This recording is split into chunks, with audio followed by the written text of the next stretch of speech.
Good morning, good afternoon. It is Travel Tuesday, where you live well and guide your health and wealth in travel.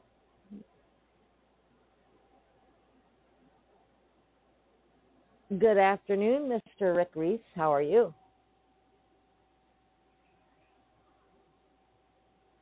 Why am I not hearing anything? All right. That's because I'm on mute. Hey! How's it going? Good to hear your voice. You too. For a minute there, I thought it was a glitch with my computer. No, I was on mute. Yeah, I was on mute. So, yeah, this is Travel Tuesday, huh? Eh? It is. Coming from Canada. Haha, close. Yeah, eh. You know, you betcha. It's amazing when you travel, the different sayings from the different places that you go, and being able to know and sometimes incorporate that into your lifestyle, into your life. You know, that is really true. It took me forever to realize that bless your heart wasn't a compliment. Tell me about it. I still don't know. Bless your little heart. I know, like, when the little old ladies say that when somebody's struggling. But is there something more than that? It's a nice way of saying, God, you're dumb. I know. It's when old people don't have anything nice to say. It's how they say things. Okay. Yeah, I'm aware of that. When one of the guys was doing his first sermon, preacher was doing his first sermon, and afterwards, he knew he really didn't do that well. It was his first sermon, a little nervous, dry mouth. And so afterwards, he's kind of just walking through the congregation, leaving the service, and he hears a couple of little old ladies just talking. And she says, yes, bless his heart. And somehow he knew it wasn't a positive statement. It wasn't a positive statement. But, so, yeah, you're right. Bless his little, you throw in little heart, then it's even kind of worse. Oh, yeah. Further defines it. Bless his heart. Is there ever a positive way that is a positive statement?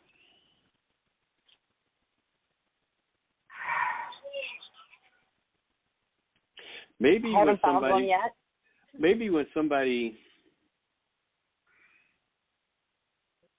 yeah, I was going to say, maybe when somebody tries really hard at a valiant effort and someone honestly says, bless his heart, kind of for trying. Yeah. In that sense. Or anyone from the north uses that phrase. Yeah.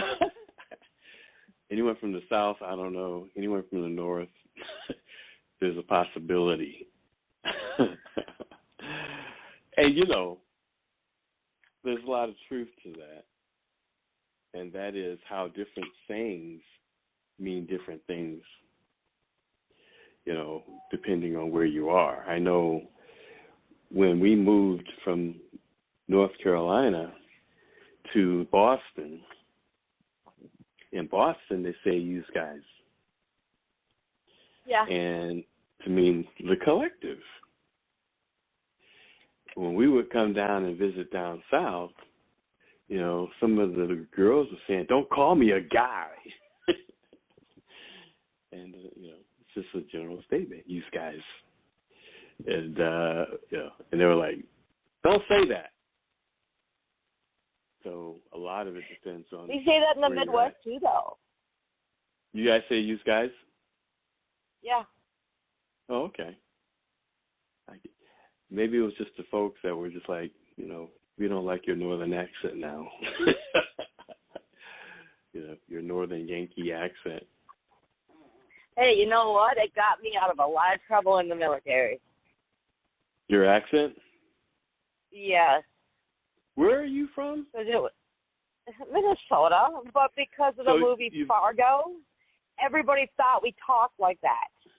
And I normally don't, but the guys always, you know, I get in trouble and they start asking me questions. And I just, you know, I have a Minnesota accent that I didn't realize I had until I left Minnesota.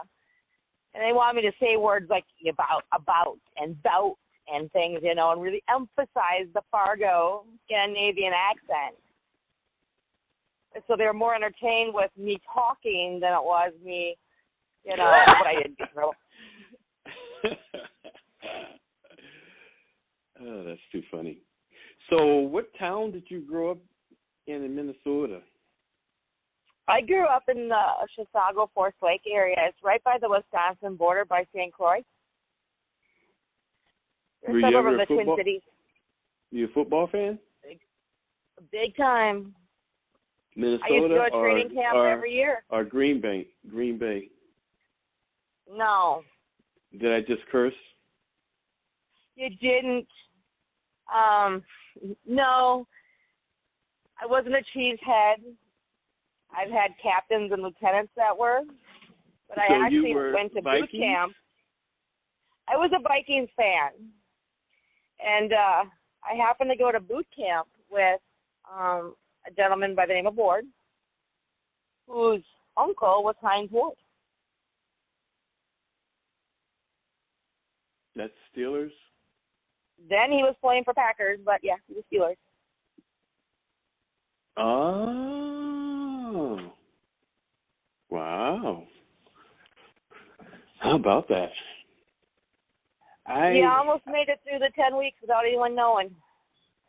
How about that? I'm a football fan, and growing up in Boston, Patriots fan. And, of course, back in those days, they weren't that good. They were all right. Grogan, Sam Bam Cunningham, you know, they were all right. They weren't that good. And at least you've got the Super Bowl. Well, what, 6 or 7?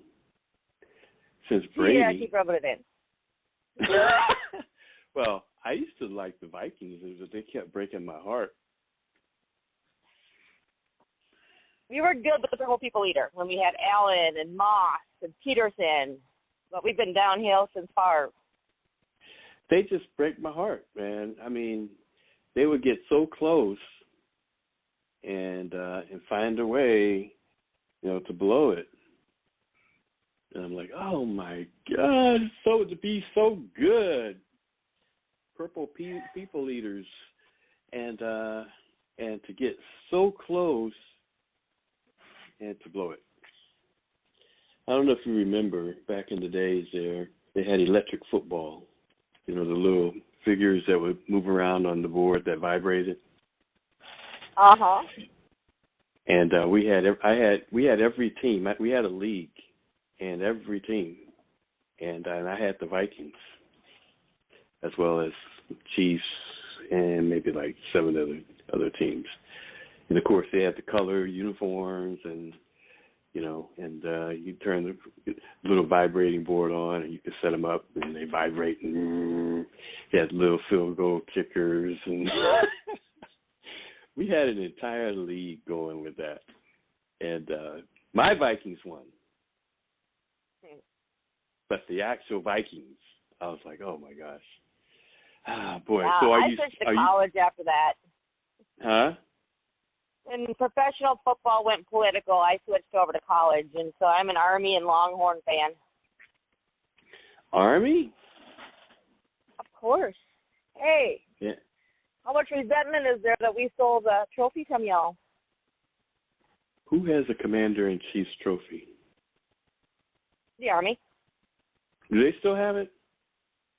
Yep. You know. Well, the Air Force had it, and we got it from the Air Force. You know, we've had it, the Air Force, the longest. Correct. You know, we've had it, I forget how many years, but that's a big deal, especially the little espionages that happen prior to those big games on the different campuses. You know, the secret missions that happen. It's like that's a big deal. I am a football fan, and like you, I like college even more though. But college is kind of getting that same little thing too, of the politics, like professional sports, the NFL, and I don't know. It's just rough out here. Everything just transitions and it morphs, you know. And I mean, it's just tough. It's tough for things to stay ever pure. Think about all the pressure college jocks have on them, especially like football and basketball. They do. They have a lot of pressure on them. I mean, and they don't get paid, you know, for that, or they don't officially get paid. They find ways, I'm sure, but yeah, it's something else nowadays. But yeah, football is back. So, are you following any particular NFL team? Not really. I used to follow the Patriots. I still do, but I don't know. I'm honestly starting to call football the new WWE, the men's version of a soap opera. That's funny. Yeah. Well, we just got back from a wedding in Canada. Beautiful wedding. And just had an amazing time, you know, in Canada. My son, my play son, who, you know, we've known him since they were probably, he and my son are best friends, even still, since probably maybe the 8th grade, and spent a lot of time over. But he joined the Navy. He's a security policeman in the Navy, and met a really beautiful lady, and she's from Canada, and so we're like, yep. However, we probably would have sent a gift, but my son, best man, and his wife, and our new grandbaby, we said we volunteer to babysit, you know, so that you can do all the wedding stuff, and so we said let's go to Canada so we can see our granddaughter. And he's stationed in Omaha, Nebraska, and so we said, yeah, you know, let's do grandparent duty, and not only to see our son graduate, our son get married, but also more importantly to babysit our granddaughter. And we just went and had an incredible time. And not only just babysitting, but, you know, seeing Toronto and the different sites and so forth. Interesting event. So, orange juice. You know, everyone has a different situation growing up with orange juice. How much do you pour in a glass? If you've got orange juice, you know, how much do you fill the glass to the top, or do you go a little less than halfway if you're drinking orange juice for breakfast? What say you? Depends on how big glass is. Huh? Is it a traditional drinking glass, or is it, you know, like a juice glass, those little tiny pint-sized glass?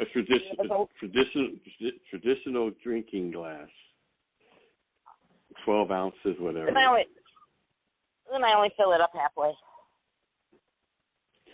So that's normally what people do, you know, halfway, a little less than half even. And but you don't fill it up to the top, right? in a normal drinking glass. It's like almost all the orange juice. I don't know why that is. Is that because it's just expensive, or you don't need that? It's not a quenching drink, to quench your total thirst. Go, go, go, go, go, go, go, go. Why is that? It's just protocol, right? It's sweet. I think of traditionally our orange juice is usually served in little juice glasses. That's what I miss about, jellies used to come in little jack glasses. And so when you get done with your jelly, you had little drinking glasses.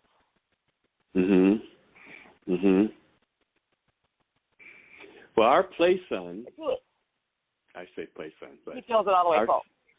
He came over one time, and they must have been maybe 9th grade or so. Yeah, they were young. And he comes over, and we make breakfast for him. Well, they made breakfast. Brenda, my daughter, she loves cooking, so she made breakfast for him. So he goes in the fridge, and he pulls out, orange juice, gets a humongous drinking glass. It may be like 16 ounces. And he takes the orange juice from the fridge, and he just fills it to the top. And so my kids kind of know the protocol. It's like, hey, why do you fill that to the top? Normally it's like halfway or less. Get a juice glass for it. And he starts guzzling it down. Go, go, go, go, go, go, go. And my kids are like looking at him in amazement. And so I walk in, and my kids are looking at me, looking at him, he's looking at me, looking at him. And that has become a running joke. You want some orange juice, Nico? You want Nico? Nico, you want some orange juice? And he's like, you guys are never gonna let me live that down, huh? No. So his household was the one that bought it by the gallon. Huh? His household is the one that buys it by the gallon. Right. And there's not 17 others that want to drink too. They said he's drinking it like he ain't never had none. It's kind of like a commodity, I guess. It is one of those kind of rare things that you typically may not necessarily, because it's extra, buy and have for breakfast. So you're right. He maybe he's like, orange juice. I love orange juice. Let me get a 16-ounce glass and fill it to the brim. Go, go, go, go, go, go, go, go, go, go. And my kids are like, ooh. You're in trouble. He's the kind of roommate that drinks the last bit of juice and puts the empty jug back in the refrigerator. Yeah. Don't be talking about nobody country unless you can say something good. He enjoyed it. He appreciated it to the depths of his tum-tum. With the empty jug back in. And, man, that was good. That was good. Oh, boy, I tell you, life. But, you also have different cultures and families, too, in how they grow up. And the way different families cherish or, have habits of doing different things, too. That's why we didn't say anything. I didn't say anything. My kids just went, ooh. You know what Lay's potato chip slogan is, Rick? Can't just eat one? Nobody can eat just one. And then Nabisco or Doritos, they said you always come back for more, but still leave some to come back for. If you're eating with the wrong people, they say, God, Rick was awful greedy at breakfast. Oh, geez. But Rick, one more, Rick. We're just an old blast from the past. They said leave the past back there if it's not good. The first time we went on that big Surge cruise, it wasn't Surge then, it was, who I'm talking about, Rick. We were sitting there with Mr. Toomer and the whole family at the round table, and they bought us appetizers out. and there was about 12 to 15 big giant shrimp on the first tray, but I forgot who they handed them to, and it was about 13 of us there, and there was about 15 shrimp, so everybody could have one, but he got like 9. And there's 12 of us left, and everybody's thinking, well, dang. Oh, my gosh. I guess he never had jumbo shrimp before. And they said, hey, you can have whatever you like. He took them all. Oh, my gosh. Oh, my, that's not normal. That's not normal. He don't get out much. He's never been on a cruise. First time my friend went on a cruise, I said, well, how you enjoying it? He says, man, great. I took some crab legs back to the room with me. I said, wow. That buffet's open 24 hours a day. He thought he was stealing crab legs from the buffet. You can always go back. They're free. Hey, speaking of cruises, that is the best. That is the best travel trip, where you've got and most cost effective, where you've got everything included. All the including food Guy Burgers, Rick. Including Guy Burgers. Woo! Ron has the most I see when you were in Toronto, Rick. I see when you were in Toronto, you featured that you had burgers while you were there. That was I had a burger. Travel log you sent me. I had a burger, but it wasn't like a Guy Burger. There you go. Which has set the standard for burgers. With all the fixings, with the cart, with all the fixings. We used to go to a place that had a seafood buffet, and it was on, I can't remember where we were, but the record, Ron had 6 lobster tails. They don't do it anymore, I'm sure, because it was. Wow. And we're not talking tiny ones. That was wild. That was. Well, travel and food go together. Yep, and absolutely. And on the cruises, they used to do, surf and turf. Yeah. I think they still do, but way back when they used to do the surf and turf, and they would have lobster tails, huge lobster tails, and prime rib. I mean, just thick prime rib. These are like an inch thick prime rib. And Brenda would be like, okay, just hold my next lobster tail, or you can bring it out, because I'm gonna get it. And me too, right? And so, but I didn't want them to bring out another plate. They brought out like my first plate, big lobster tail, big prime rib, and I said, I'll take another one, but I wanted them to hold it. But they brought it out like while I was still eating, and so I had 2 plates.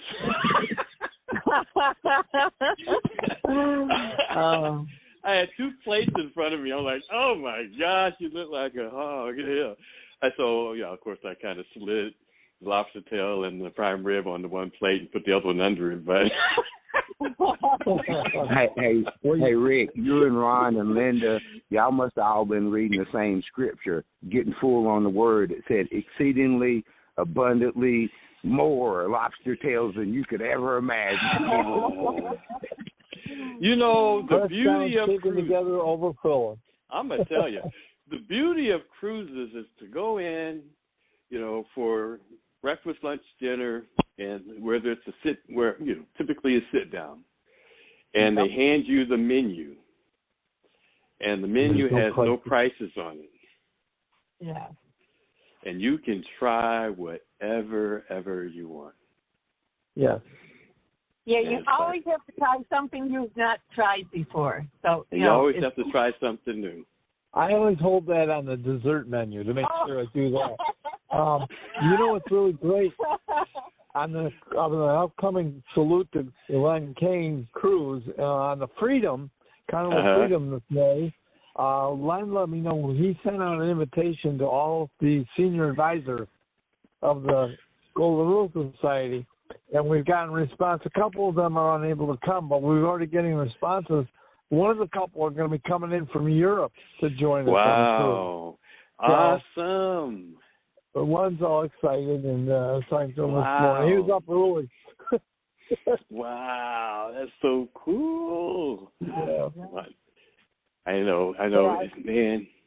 Well, the last one you set up, and of course we was able to go up to the bridge, we're at the cruise ship, and not very many people make it in there. And of course, with all the security precautions and go down this hallway, up that hallway, down this hallway, go through this locked door, that locked door to finally get there. And there we were. And we could look out, and of course they've got the panoramic windows, so you can see almost 360, but you can look back with the little thing like the little tiger or the hammerhead shark head things that stick out on the side. You can go and look to the rear of the ship, look front, and they're steering this entire ship. And we were just standing around and just talking and laughing, and they were explaining how they steer the ship. And, oh, man, I'll never forget that as an experience. And hopefully I can repeat Navy captains were telling stories to each other, Len and the Captain Louis of the ship we were on. And what was really cool, they were using a joystick basically to steer that ship. I mean, it was joystick. It's not to steer that. Playing Nintendo. Yeah. Jeez. And Joel was there, and we were just standing around talking to Joel and Ardith and Captain Lynn Kane. Man, and you just go from one conversation, see some other folks kind of talking and congregating to another conversation. And, man, what a good time. Thanks for setting that up, Ron. That was life-changing. It's one of those things that's life-changing that you hope you'll repeat again in life sometime, but the timing of that was just amazing. Yeah, it really is. And you know what? We've got this one coming up that's so neat because we do have a number of people that have been kind of truly optimizing their life at the Golden Rule Society, have learned about what we do at Hope and Golden Rule Society, and they're joining us. And we're going to have the Lovebirds are going to be on the ship, too. My sister and brother-in-law, they changed their life. Cruising changed their life. In fact, they've made the observation. They said cruising saved their marriage. Oh, my God. And they know it. Oh, yeah. One thing, Rick, I just wanted to bring up yesterday we went to see the movie Reagan. Dennis Quaid played Reagan. It was excellent movie. But it just reminded me of you because they showed one of the scenes was when that passenger plane got shot down because they had wandered into enemy Russian airspace. Russian airspace, and how because of what your work that you did with the Air Force is setting up the GPS. The GPS, and how important that is. And so I was thinking of you when that whole scene of the movie. Wow. It was a great movie, but it's like, and then talking to Len this morning, he was talking about how many times he had Reagan on his flight when he was Southwest pilot. Wow. And when Reagan was the governor, he was on several times, and he always came out to meet him and to welcome him on board. So. Man, we connect. History connects. Yeah, that's interesting. Linda, that's a good story, too. Before I got on the call, I got off the phone with a friend of mine who's starting a new spiritual podcast up in Charlotte, North Carolina. And he said he just got back from a wedding out in Texas, and he got off track. And I said, well, you said you had God with you. I said, well, you should be utilizing God like your GPS. I had never referred to God as a GPS before. But if you stray too far away from him, or if you make a wrong turn and do some stuff that you didn't supposed to do in the country, they call it backsliding, or for places that you used to go, you don't go no more because you put away your childish ways, but you went back there anyway and got intoxicated and got a DUI on the way home. If you stray too far off the path of righteousness, God says, I'm rerouting you, country boy. Get back on track. I can still, I stole this from Marta, I can still get you there from here. Jonah, didn't I tell you to go left? It ain't up in the bottom of the whale's belly in the ocean. He said, don't worry, I can reroute you. So what's just a GPS always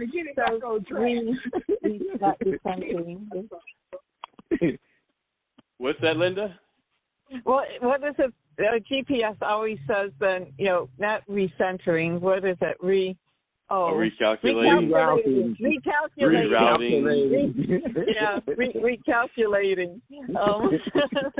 How many recalculations do we get? Oh, thank goodness, it's like GPS.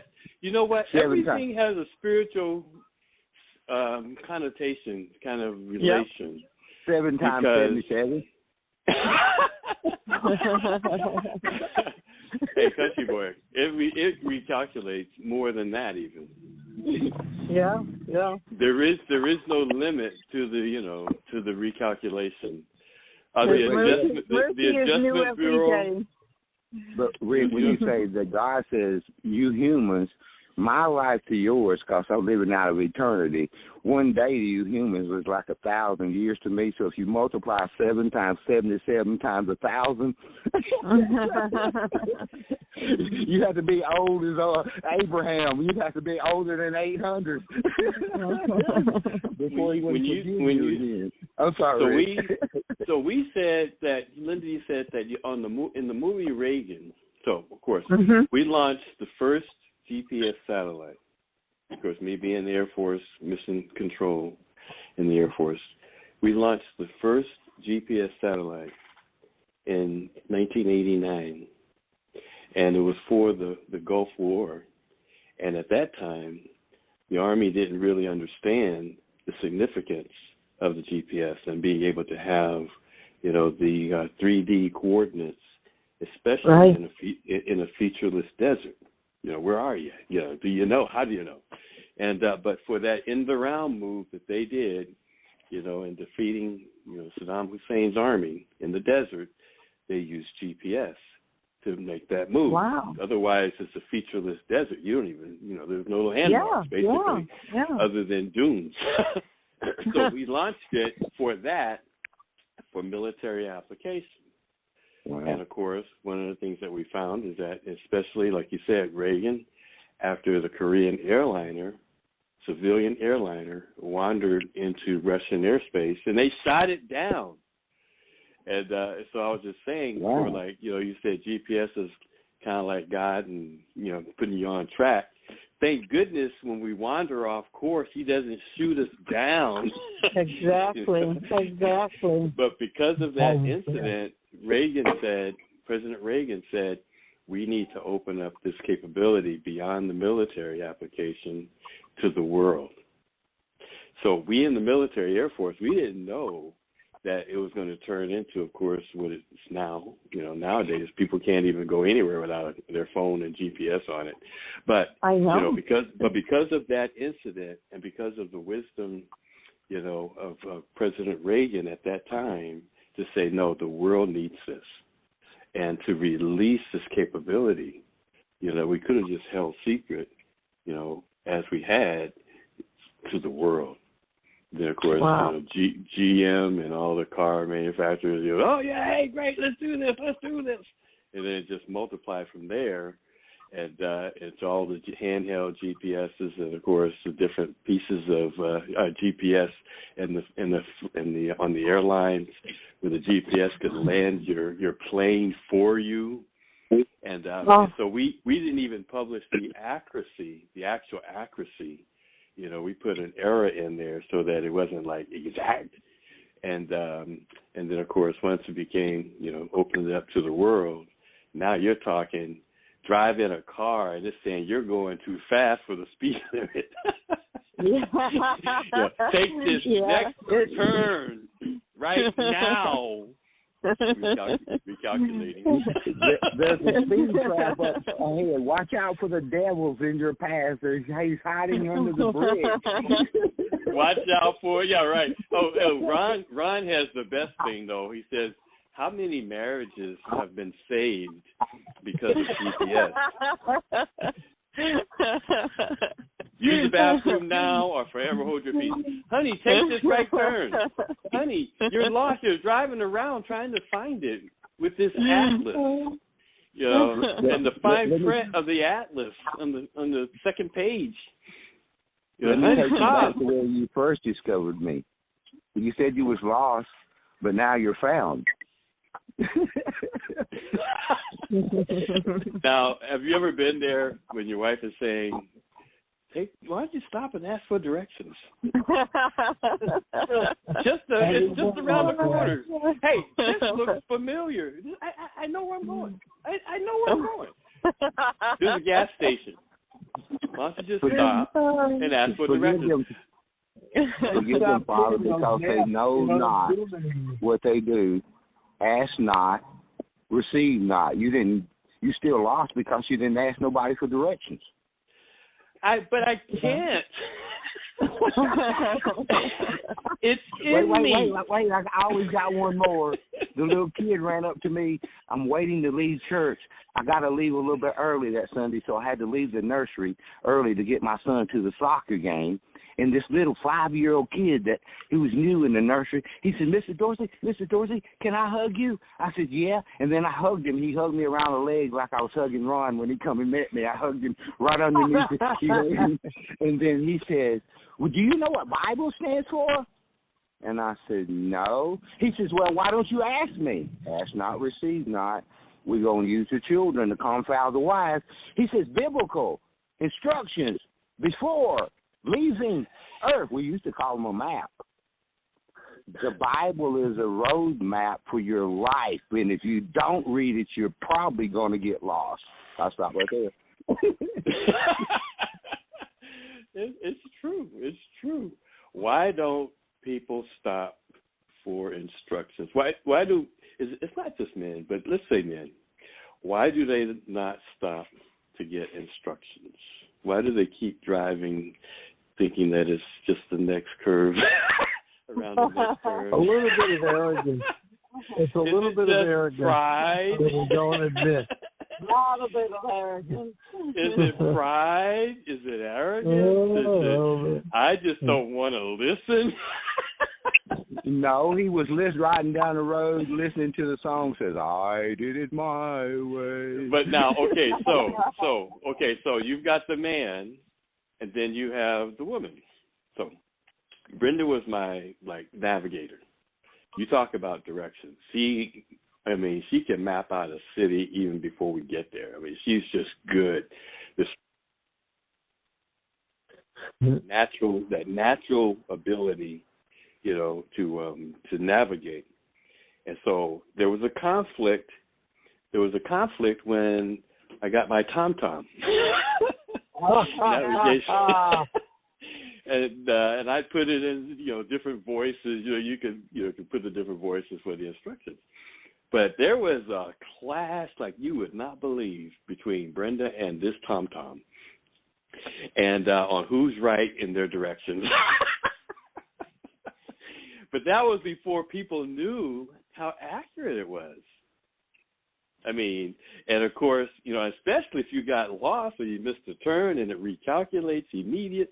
And so, but Brenda and this TomTom had to clash. It's like the movie, The Clash of Titans, Hercules movie there. And they went at it for a couple of, maybe one bout. And then Brenda conceded. She said, you know what? This new technology, this GPS, you can't go against it. I know before, it was like when it first came out, people didn't trust it. would take you down a wrong way or one-way street or, a street that's been cut off or road construction. Shoot, but it won out. And so Brenda finally conceded and said, no mas. And the battle was over. The battle was won by GPS. But what if you got Siri and other voice control things? What if you had both of them in your house and you were talking and you're getting directions from two different people? There might be some confusion in your own house if you don't know what voice you're listening to. What's crazy is the technology that we have nowadays, especially with the chat GPT and Gemini and all the AI that we have access to nowadays. That is interesting. That is so very interesting. And, of course, that technology has been around for quite some time. We're just now getting it as civilians. But, of course, military and, them have that for, years before. But it's just now, being released to civilians. But, wow, that information is so incredible. You can, on ChatGPT, if you're writing a document, and a particular website has the information that you're looking for to write this document, you could say, go to this website and pull out a summary information to write this document. And it will go to that website and scan and look at that website and pull out the information that you are requesting. And I'm like, what? It's incredible. The capabilities. People are going to lose their jobs because any creative job nowadays, you could ask a question to AI and get that information. So there's an adjustment that's going to have to be made. Now, one of the things is that we're in travel. Travel, you can't mess with travel, even though they'll have some places, things that you can, simulate that you're going on a trip, visiting a country, but nothing beats being there. Nothing beats going to Toronto and going to the harbor front and getting the information from Ron and Linda, visit this, go here, see that, and then to actually get that information and to be there. And Ron, on the harbor front, when we were down on the harbor front in Toronto, and you know how you get to a place where you can see the CN Tower directly, from the water. And, where they have the little park that has the mist coming up to cool people off. And just look up and you can see the CN Tower. Yeah, I forget how high it is, but it's way up. And but you can see it straight on. And so everything, Ron and Linda, that you guys was telling Brenda and I, once we got there, we were like, this is it. And there's something about that moment, when it confirms what you heard and now your eyes see it. Country, I know you got a scripture on that somewhere. No, I was just actually thinking about what my grandmama said, who had a 6th grade education but a master degree in spirituality. She said sometimes God will tell you to go over yonder. To where? To Germany. Just go. And then you end up at the chocolate factory in Germany. But you never been there. But you was obedient in his voice and went anywhere, and knowing that God is directing your footsteps. And whenever you arrived in Canada, you saw it. You saw yourself being at the wedding before you was at your wedding, Grandmama's term. I saw my Zook getting married in my mind's eye. I saw Brenda and I being there before we got there. And then when you end up being there, you was a blessing for being there. You didn't really have to do anything. The battle's not yours. You remind us that we're always fighting from victory, not for victory. So when you showed up, your reward was just being at the right place at the right time with the right people. You know what's interesting is that not everybody has that spirit of adventure. The spirit that makes folks say, okay, let's jump the Pilgrims. Let's jump in a boat. Let's go across this water to an unknown land, or to experience something we've never experienced before, or in modern day, to leave wherever you are and go visit, to go on a cruise. You say, that's not going to sink. That's too much water. Yeah, it's just not going to sink. But that spirit to say, okay, we're going to go to Germany. We're going to go to London, and we're going to go. I've heard about Anne Frank, and I want to go see with my own eyes, Anne Frank's home, where her and her family hid out before they were captured by the Germans. And but that spirit of adventure is that some people, they have it, but they suppress it. Release it. Would you have gone west, young man, young woman? Rick, I got one more. You and I was talking about it, similar conversation one night, and I think the word that you used was spiritual uncertainty. Spiritual uncertainty does not, I repeat, it does not create doubt. But when in this new season that we're in, when God says, I'm going to do a new thing, many are called and few are chosen, are you one of those people that will hear to my voice and go to a place that you know nothing about and trust me? Did y'all hear that word? Trust me to get you there to and fro safely, because wherever you go in the spirit of uncertainty, I'm right there with you. So that's why certain people can get it and not be afraid to go into a foreign land. Sometimes they call it into enemy territory, into Indian territory. My brother just got back from Oklahoma, from the Indian camp. They call it off the grid. You know what I'm saying? But when you're walking in the spirit of uncertainty, Rick, like you and Brenda and Ron and like you and Linda are doing, you actually might be off the normal track or the normal road, but what it does with the spirit that you have inside of you, it blazes a trail for people that didn't know that they could own a home line travel business on the other side of the world without a GPS. I'll stop right there. I'm talking to a gentleman who is going to be joining Surge, and he's connected, to some major things. He said, Rick, I helped bring Expedia to Canada, and one of the guys I recommended became the president of Expedia Canada. He said, I helped with the cruise line leaving out of Boston to come to Halifax, Canada. He's a Canadian. And getting that route established. And he said, I built over 600 hotels in the U.S. He builds hotels.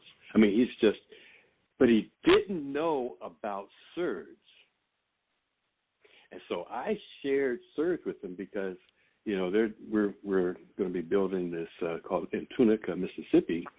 We're going to be building are acquiring a casino, previous failed casino, that has a couple of hotels on it with 250 plus rooms and a lot of different things going on. We want to convert it to multi-use for veterans and help them with the housing and help them with careers and those kinds of things. But I was telling him about Surge, and of all of this stuff that he's done, he said, Rick, that sounds too good to be true.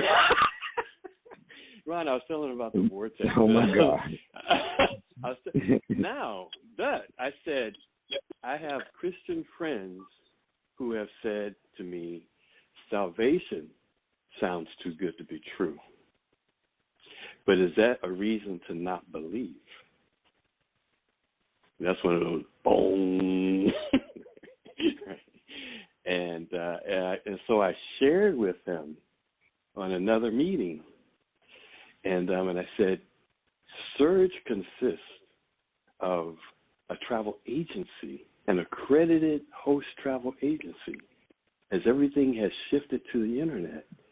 And I said, for this project, with the veterans, this is a career opportunity in hospitality and tourism. And so I sent him Travel Agent University, where the industry has come together to host their online travel training. Free. I sent him Scoot Around, for accessible travel, special needs at sea. Would you like to be a Disney travel agent? Career opportunities for veterans, career opportunities for seniors, career opportunities for millennials, career opportunities for women who are pregnant and want to stay home-based business, exciting careers on the tail end of the COVID, where people were locked down and now want to try. And so he was like, every little bit. See, people are uninformed. And so I told him, I said, I want you to be informed. And then it gets gooder and gooder. I told him about the vortex and how it can be used for fundraising or just revenue generating, where don't go to Expedia, Priceline, come to the vortex. Here's a free link. People don't believe that we have that level of access. Barry Diller paid $17 billion for Expedia and $1 million a week to maintain it. And here a person comes in for $4.99, and they have a vortex. Over the last convention here a couple of weeks ago, they announced that the vortex commission of the savings, there's a savings when a person books through the vortex. It goes out and it looks at Expedia price for that hotel, and it comes in up to 60% less. So there's a savings. At this last convention, instead of receiving 60% of those savings, they said, no, let's make this better. Let's pay the person who owns the vortex 100% of the savings. So if the person saves $100, if a customer booking through the site, it's a complimentary site. I can give out the vortex to the world, right? People can book. Go here instead of Expedia. It's going to save you money. I earn 100% of whatever they save. I don't even have to manage this. They book, they save. The owner of the vortex earns 100%. They save $100, you make $100. They save $10, give it out to friends, give it out to families. And what I appreciate, Ron, when I shared this with you, you immediately saw, Rick, this is a great fundraising tool. Imagine if a church gave out the Vortex link to all their members, and the members booked through this link instead of letting that money go and giving to Expedia or anybody else. No, we want that money, that commission that's paid. We want it coming back. Well, you can't bring it back unless you got a tool that harnesses and redirects it back. And so I was telling my friend here, and so he flipped out over the Vortex. What? You got career opportunities with hospitality and tourism. You got the vortex generate tremendous wealth. And then I said, it doesn't stop there. You have a membership.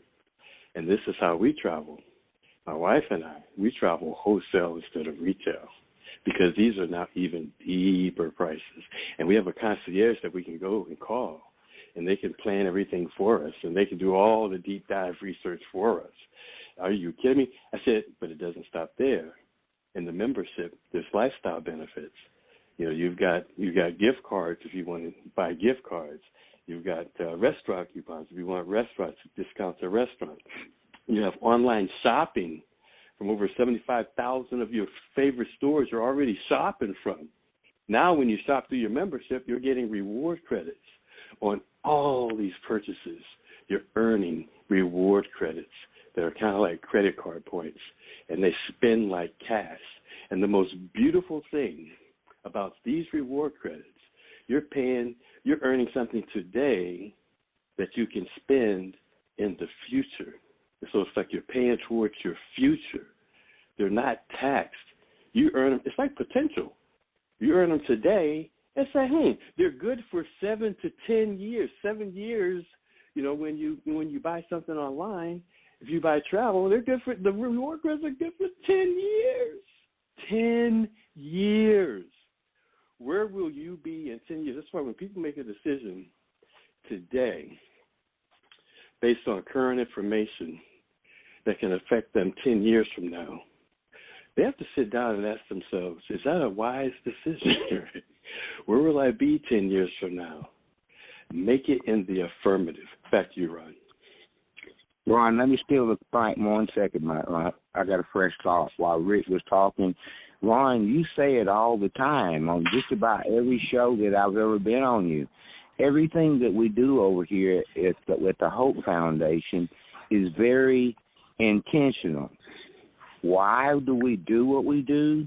Because we care enough to share enough information with you so that you'll know what you need to know. They already told you that we're in the information stage, and knowledge truly is power if you utilize it in the right way. We can't keep becoming, Bob Marley says, we're prisoners locked up in our own minds using ignorance as an excuse to keep us blind. Forgive them, Father, because they know not. You know not because you didn't want to know. Rick told me they didn't know that they didn't know that they didn't know. Why? Because God is doing a new thing that eyes have never seen and ears have never heard. They made us stay old school and do word-of-mouth advertising. So the only way that you'll hear the information that we're sharing with you is somebody that's been there, oh, my Lord, 38-something cruises, done that, and they'll come back and spied out the land, and they came back with a good report. We know that there's giants over there. We know that there's grasshoppers out there, but when you come to me and you got your ego up in front of you, and what I just told you, you had the audacity to say something like, sounds too good to be true, and I'll end it right here. Do you not know that the truth is the truth is the truth until it ain't? So when he stuck his ego out because he's a multi-level marketing guru and he never heard of what we're doing, and he says, country boy, sounds too good to be true. I said, are you calling me a liar? Let me ask you one more question. If I told you that we couldn't do any of this stuff that I just told you that's the truth, would you believe me if I told you a lie and said that we can't help you?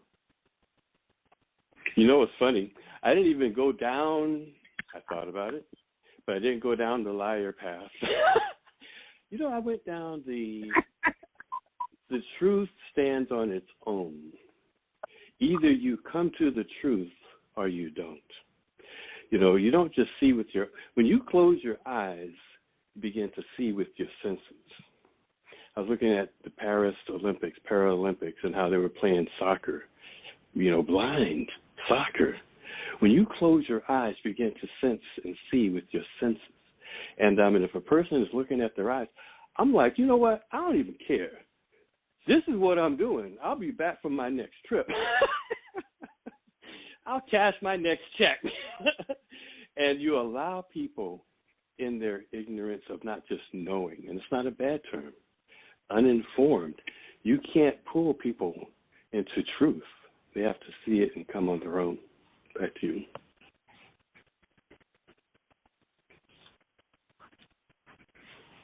I guess it's us. So, Mary, great show. Thanks, everybody, for joining us. Ron and Linda, you guys are just amazing.